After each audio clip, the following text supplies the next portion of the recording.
invited by Humphrey Barclay, who you may remember, at London Weekend Television, ITV, when I was first, just after I left Oxford, really, and he asked me to write an essay on what kind of comedy programme I would like to be involved with. And it was all tremendously pretentious stuff about the fact that, there shouldn't be a studio audience, and it should all be very, it should all be shot on location and shot on film, desperately trying to get away from the traditional, simple sitcom or sketch show format that was, popular then as now. And of course, in the end, it was largely, ambitious but pretentious waffle.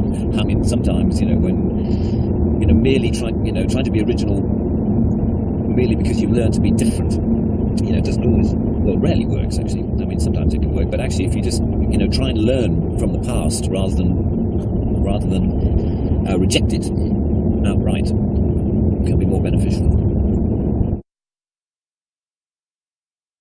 Oh gosh, yes. Well, I remember, reading scripts for the first time and then reading like a delightfully sort of, cosy feel to them instead of the extreme scale and ambition of the first series, which was, worthy. I think in its way it was a worthy thing to have done and experimented with. But there was always this feeling.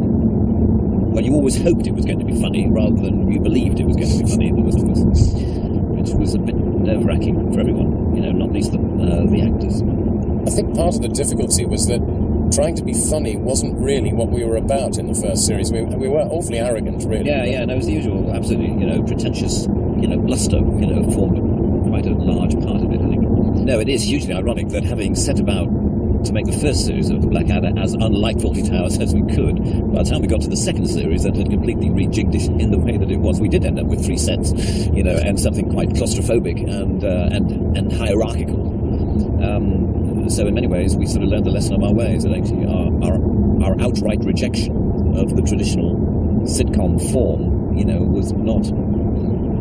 There are good reasons for it, aren't there? I mean, there are good reasons why sitcoms tend to have the shape that they do. It made a tremendous difference.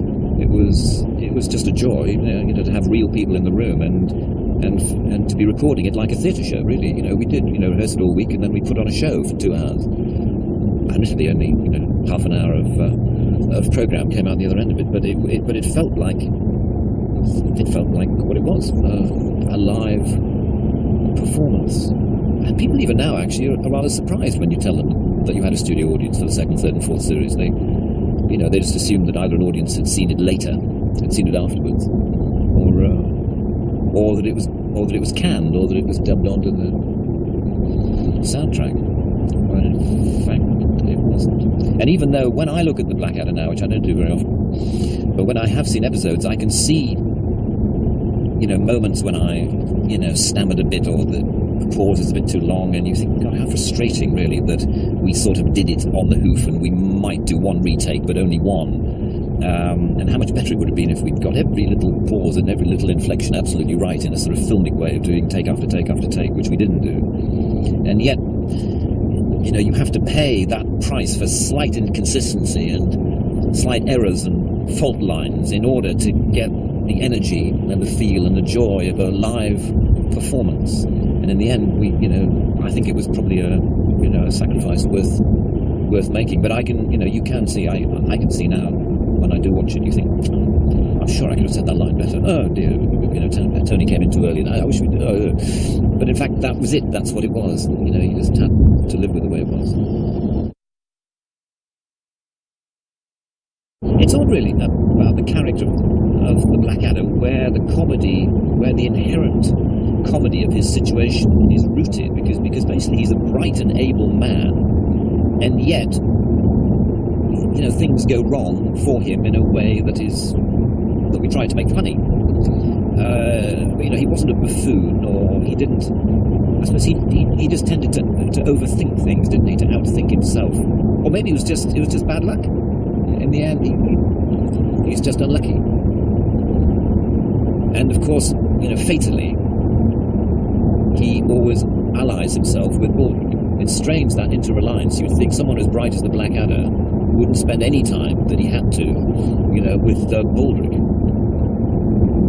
And yet he does. There's a strange interreliance. It is like Basil Fawlty and Manuel. Why doesn't he just sack Manuel? Well, there's some way in which they need each other. And the Blackadder and Baldric need each other, not only for the sake of, to allow us to make the jokes about it, but about them, but there is an interreliance there again.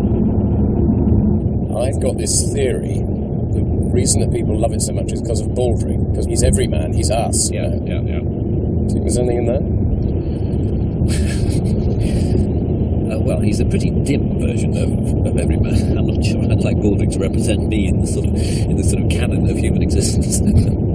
but I can see how he certainly has a very, he has an attitude to life which is uncorrupted by expectations or class structures or education or anything. He just takes things, or deodorant. That he just takes things at face value and deals with them as he finds them, and it's very, very enjoyable.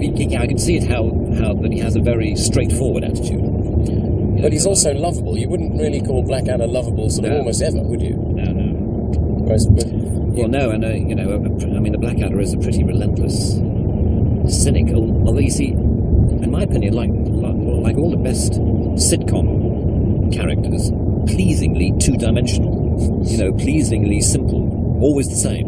You don't feel at the beginning of any episode of the Blackadder that the Blackadder's learned something from the 3 previous episodes. You just know that he's going with the same old sarcastic, careworn, attitude to life, and that's very reassuring. Which is a problem. I think it would have been a huge challenge and difficulty if we'd ever tried to make a movie of the Blackadder, because in movies, characters are supposed to be 3-dimensional, and they're supposed to, realise the error of their ways and change and develop, and they're different at the end of the movie as to how they were at the beginning. I mean, maybe we could have contrived a conceit which would have got round that, but in the end, I think the Blackadder is like Basil Fawlty or anyone comparable, is a sitcom character par excellence, and it would have been very, very difficult to translate into any other medium, particularly a 90-minute lump of entertainment like a film. I think it would have been very tricky.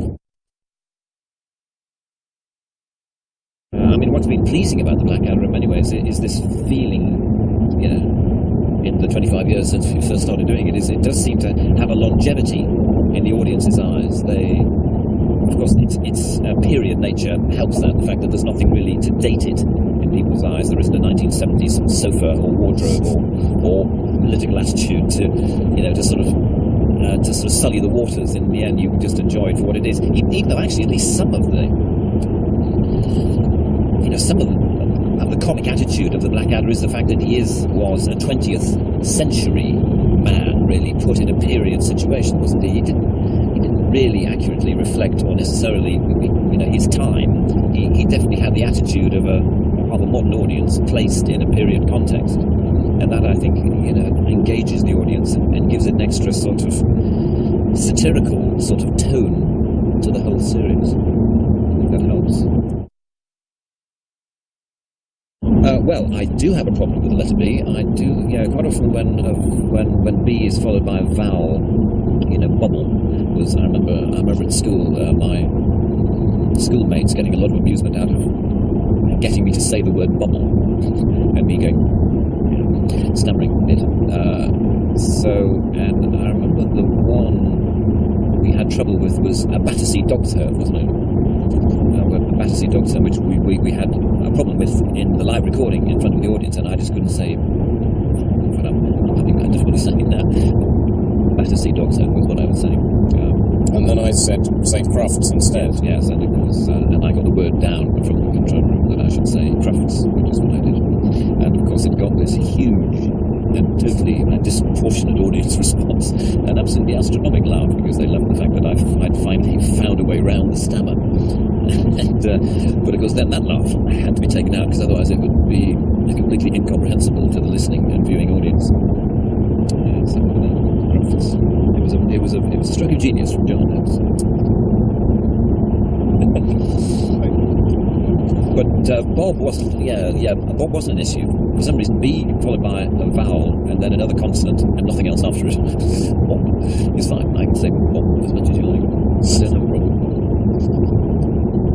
Whereas bobble, like a bobble of wool, then I would have more of a problem with. deliberately... There was one in the Mr. Ploppy episode, wasn't there? Bibble.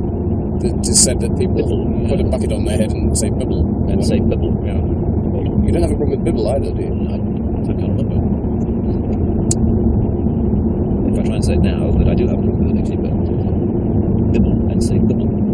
Bibble. Yeah, it's a mystery. Well, with the second series, really, we started to establish the repertory company, the way of, not only a sort of, claustrophobic and dramatic setting, but also quite a small and neat, group of people who had a lot of, natural creative empathy with one another, which continued until the end. How did you find Miranda to work with? Because it's a...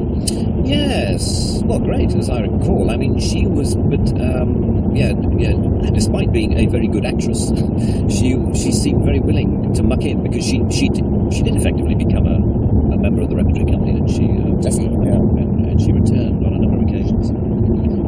But she had such a sort of brave and eccentric, creative curiosity to her that it meant that she didn't really care what she did or how she did it. She was just going to enjoy exploring all the possibilities. And that's where that Elizabeth thing came from. It was so interesting, what she did and the way she did it. I thought Rick was great. I loved the fact that actually it was entirely complementary to the attitude of the Blackadder. It seemed to me that the two worked fantastically well together. I remember being asked by a number of people, don't you find it rather annoying that Rick Mail comes in, and is extremely funny and appears to, steal some of your thunder. But because I've never really, viewed any acting job, except perhaps Mr. Bean, I suppose, as being a singular thing where, all or virtually all the comic investment should be in one particular character. In the end, the better everyone is, the better everyone looks. You know what I mean? It's like, I remember being at a dinner party with an actor who was making a very honest pitch for the idea that it's much better to be by far the best performer in a drama or in a program, and for everyone else to be rubbish, and then you can really shine, in comparison to other people. And it seemed to me to be such a ludicrous way of looking at things, that if other people aren't good, you are never going to look good. No matter how good you are, it is you are very much interreliant.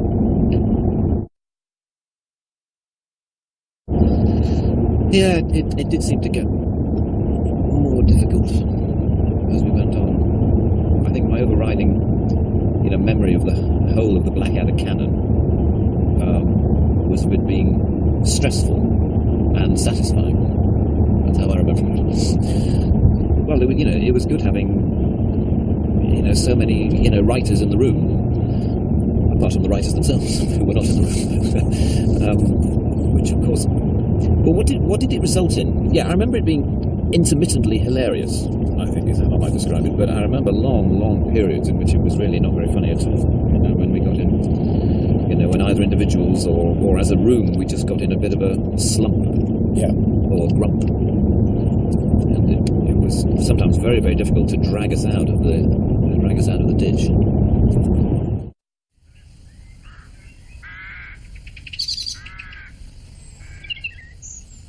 Well, this is the plague village. I wonder where we're going to see that. Yeah, like a real riding lesson. I didn't know that. Like a real movie set, it says here. Yes. Which is quite a funny thing to say about a real movie set. It's true. I suppose that's the thing, but when I just said someone the other thing is was that playing at it. Yeah, exactly. It gives the impression of your kind of inexperience, really, and your kind of wonder, really, at the fact that the whole thing is happening. Yes. And the mechanisms and processes that are going on, which are relatively unfamiliar to you.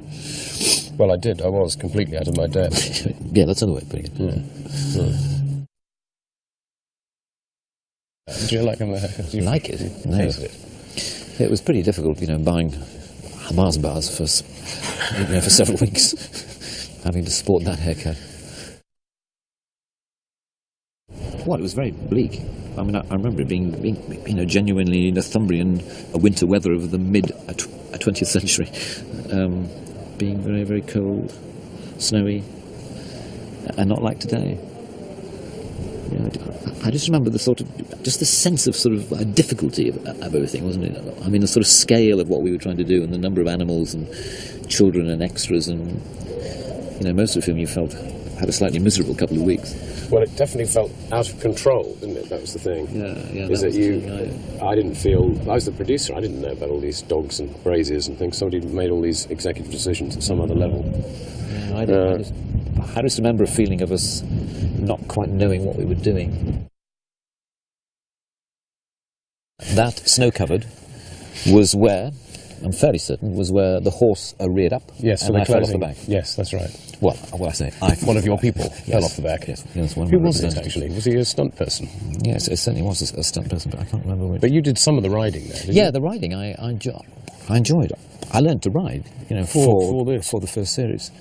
I was taught by a member of the Swedish Olympic equestrian team, who was a fantastic rider and a very, very nice man, but of course completely out of his depth. I mean, he was being forced to paddle in the shallow end instead of the deep end where he was more at home. And I was, I went there for weeks and weeks and weeks, and learned a little bit, and then I learned a huge amount within 2 days of encountering the real horses that we used. And the woman who came with the horses, who of course was tremendously used to making actors look all right, actors look good. And then I suddenly started to find a confidence with it. Since which time I've hardly ridden at all. Hardly ever ride. Was it your masterwork, Rowan? Well, certainly not my masterwork. I may be part of a shared work which is done very well.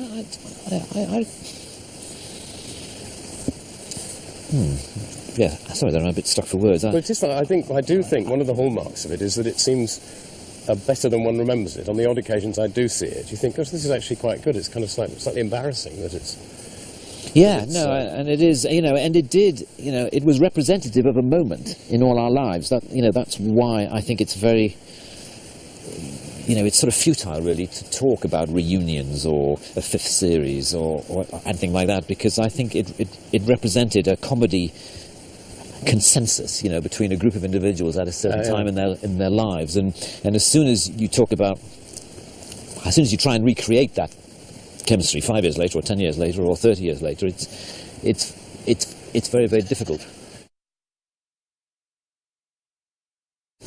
When we were filming here, it was the first time I'd ever met a camp Geordie. We had a dresser, who looked after my clothes and wardrobe, and during my childhood here in the northeast, I just remember, the Geordie accent was the one that, men spoke, it had a natural kind of, masculinity about it, and suddenly you heard this man who was talking like that in the most unusual tone. It was a very, very... Go on, give us what did he talk about then? Well, I can't remember, just what dresses I do talk about, just things that are quite, had to do with... I can't remember. I mean, the main thing I remember about the wardrobe was the cod piece, or the cod pieces. I remember we had increasingly ludicrous cod pieces, and trying to decide which was the best compromise that wasn't so lewd that your eyes were glued to it, rather than the face of the actor the entire time when it was in the shot. And we compromised on something which actually now, when you look at it, looks still fairly extraordinary. I mean, I'm not sure that you'd want to do that kind of thing now or today. No, I think in the end we were over-ambitious and slightly pretentious in our approach. So Michael Grade was right, really, to cancel the series. He was. Well, we got smacked for it. We learned our lesson. But yeah. But we'd already learned the lesson before they cancelled it. That was what was that I think frustrating. Is right. Yeah, I just think that the Blackadder represented a particular comedy consensus between a group of creative individuals at a particular time in their lives, and it worked extremely well. And it was just a wonderful fluke, really, that it did work so well. I mean, you may say, well, there are lots of talented people involved, so it was bound to be good. But as we know, that's no guarantee of success whatsoever. We were just very lucky to find ourselves all together at a certain time, which was basically the 1980s, wasn't it? It was a child of the 80s, really, the Blackadder. And it worked very, very well for us all. Okay. Thank you all.